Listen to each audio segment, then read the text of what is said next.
राजा वर्धन सेन एक सौंदर्य प्रेमी सम्राट, मृगनयनी एक नृत्यांगना, वेश्या नहीं, वासना की देवी और वास्तव में एक यक्षिणी प्रेम की पहली झलक। उज्जैन के राज दरबार में जब पहली बार राजा वर्धन सेन ने मृगनयनी को देखा, वह अपनी नाभि के पास घुंघरू बांधे रसरंग नृत्य कर रही थी।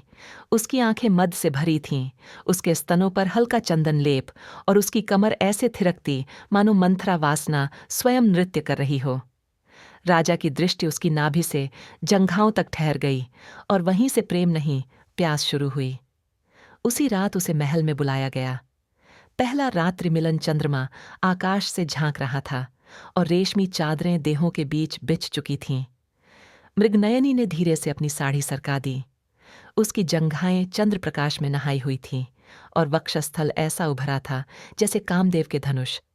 राजा ने उसकी नाभि पर अपने होंठ रखे और फिर धीरे धीरे अपनी देह को उसकी देह में विलीन किया। राजन, मुझे पूरी तरह भोगो, मृगनयनी ने फुसफुसाकर कहा। वह रात केवल सुख की नहीं, देह से देह की पूजा थी। वक्ष और जंघा, नाभि और अधर, सब कुछ एक दूसरे में गूंथे हुए।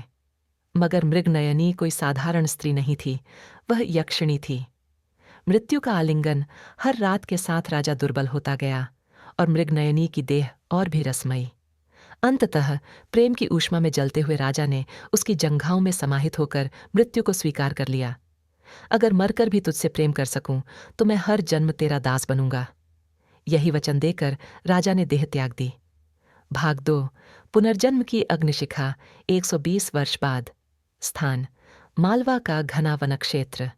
राजा समरवीर एक तांत्रिक योद्धा, मृगनयनी अग्निकुंड से पुनर्जन्मी यक्षिणी।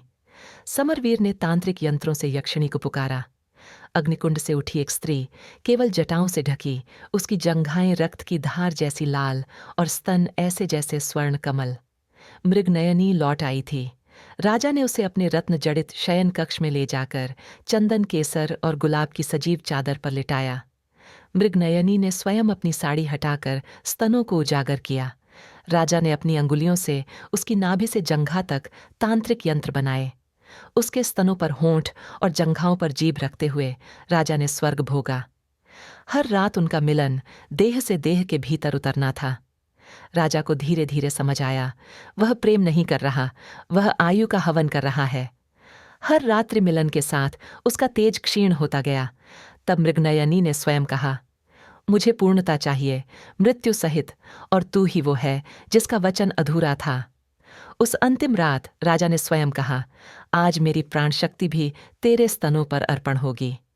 मृगनयनी ने उसे अपनी जंघाओं में ऐसा कस लिया कि राजा का शरीर थरथरा उठा और फिर उसकी नाभि में गिरा अंतिम श्वास।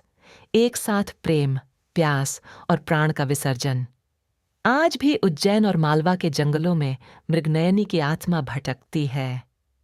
कभी किसी पुरुष को सपने में आती है, उसकी जंघाओं की गर्मी और स्तनों की कोमलता से उसे पिघला देती है और फिर वही कहती है, तीसरा जन्म बाकी है प्रिय।